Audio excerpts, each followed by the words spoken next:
આગળ વાત સુરતની કરીએ। સુરતમાંથી શંકાસ્પદ પનીરનો જથ્થો ઝડપાયો છે। સુરભી ડેરીમાંથી 754 કિલો શંકાસ્પદ પનીર મળ્યું। ખટોદરાની સુરભી ડેરીમાં રેડ પાડવામાં આવી હતી। એસઓજી અને મનપાની ટીમે પનીરનો જથ્થો રેડ દરમિયાન સીઝ કર્યો છે। પનીરના સેમ્પલ ટેસ્ટિંગ માટે લેબમાં પણ મોકલી દેવામાં આવ્યા છે।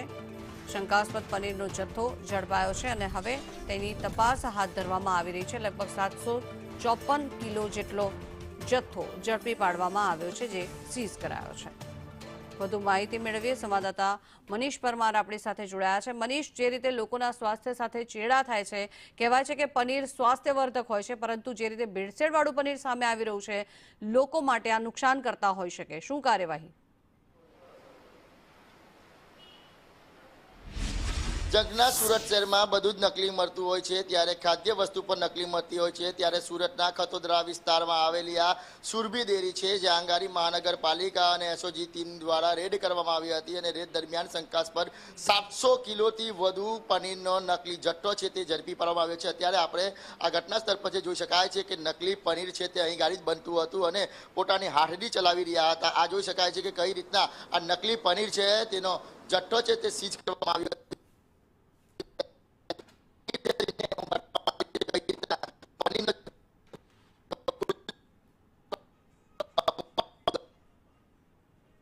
આ પ્રમાણે આ જે પનીર છે તેનો જથ્થો છે તે મળી આવ્યો છે। પોલીસ અને મહાનગરપાલિકાની ટીમ દ્વારા કાર્યવાહી કરવામાં આવી હતી, જે પ્રમાણે જે કહેવાય કે આરોગ્ય જે મંત્રી છે પ્રફુલભાઈ પાનસેરિયા, તેમણે ભેળસેળિયાને છોડવામાં નહીં એ પ્રમાણે